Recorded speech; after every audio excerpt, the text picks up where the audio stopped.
Hi friends, welcome back to my channel. ఈరోజు కాకరకాయ ఉల్లికారం వేడివేడి అన్నంలో కొంచెం నెయ్యి వేసుకొని తింటే చాలా అంటే చాలా బాగుంటుందండి. అసలు ఈ టేస్ట్ చెప్పడం కన్నా చేసుకొని తింటే తెలుస్తుందండి అసలు ఎంత బాగుంటుందంటే. ఇది మనం ఒక వారం రోజుల వరకు కూడా పెట్టుకొని తినచ్చండి.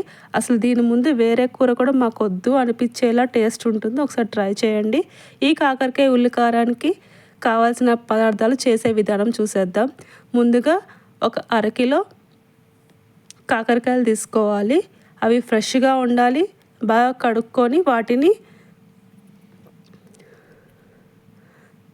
చివర్లో కట్ చేసుకొని ముక్కలుగా కట్ చేసుకోవాలండి. రౌండ్గా కట్ చేసుకున్నాక ఇప్పుడు ఆ మధ్యలో ఉన్న తెల్లగా ఉన్న భాగాన్ని మనం తీసేసేయాలి. ఎందుకంటే వాటి వల్ల చేదు అన్నది పోతుందండి. ఇప్పుడు మనం అన్నీ ఇట్లా కట్ చేసుకున్న తర్వాత వీటిని సైడ్కి పెట్టుకోవాలి.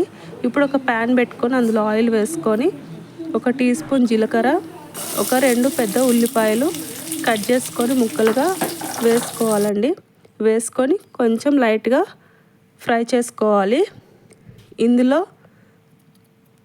ఫ్రై చేసుకుంటున్నప్పుడే ఒక నిమ్మకాయ సైజ్ అంతా చింతపండుని ఇందులో వేసుకోవాలండి. చింతపండు వేసుకొని కొంచెంసేపు ఫ్రై చేసుకోవాలి. తర్వాత కొంచెం పసుపు యాడ్ చేసుకోవాలి. పసుపు వేసి కలుపుకొని ఇప్పుడు ఒక 7 నుంచి 8 వెల్లుల్లిపాయలు వేసుకోవాలి. వేసుకొని పక్కన పెట్టుకోవాలి. ఇప్పుడు అదే ప్యాన్లో 1 స్పూన్ శనగపప్పు వేసుకోవాలి. 2 టేబుల్ స్పూన్ల ధనియాలు, 1 స్పూన్ మినపప్పు వేసుకొని ఫ్రై చేసుకోవాలి.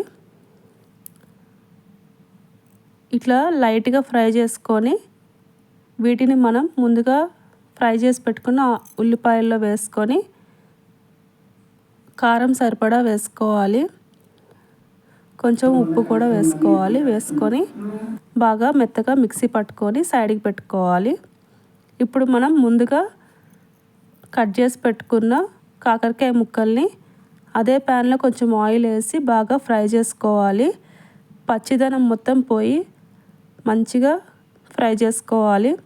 బాగా ఫ్రై చేసుకున్నాక అవి మొత్తం ఒక ప్లేట్లోకి తీసేసుకొని మనం ముందుగా చేసి పెట్టుకున్న ఉల్లిపాయ పేస్ట్ని ఇందులో మొత్తం పెట్టుకోవాలి. స్టఫ్ చేసుకోవాలి. ఈ ముక్కలన్నిటిలో బాగా ఈ ఉల్లిపాయ పేస్ట్ని పెట్టుకోవాలి. పెట్టుకొని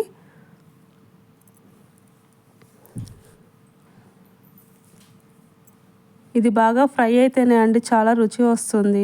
ఇప్పుడు అదే ప్యాన్లో కొంచెం ఆయిల్ వేసుకొని ఈ ముక్కలన్నిటిని అందులో వేసుకోవాలి. వేసుకొని ఈ ఉల్లిపాయ పేస్ట్ అనేది బాగా దగ్గర పడేదాకా నూనె మొత్తం పోయి దగ్గరికి అయ్యే వరకు బాగా ఫ్రై చేసుకోవాలి. బాగా ఒక 10 నిమిషాలు ఫ్రై చేసుకున్నాక ఉల్లిపాయ అన్నది బాగా ఫ్రై అయిపోతుందండి. చూడండి ఎంత బాగా అయ్యిందో దగ్గరికి. ఇలా చేసుకుంటే ఒక వారం రోజులైనా మనం పెట్టుకొని తినొచ్చండి. ఇందులో నేను చెప్పినట్టు 1 స్పూన్ నెయ్యి వేసుకొని వేడివేడి అన్నంలో తినండి. చాలా బాగుంటుంది. పిల్లలు కూడా ఇష్టంగా తింటారు. నా వీడియో నచ్చితే లైక్ చేసి, షేర్ చేసి, సబ్స్క్రైబ్ చేయండి.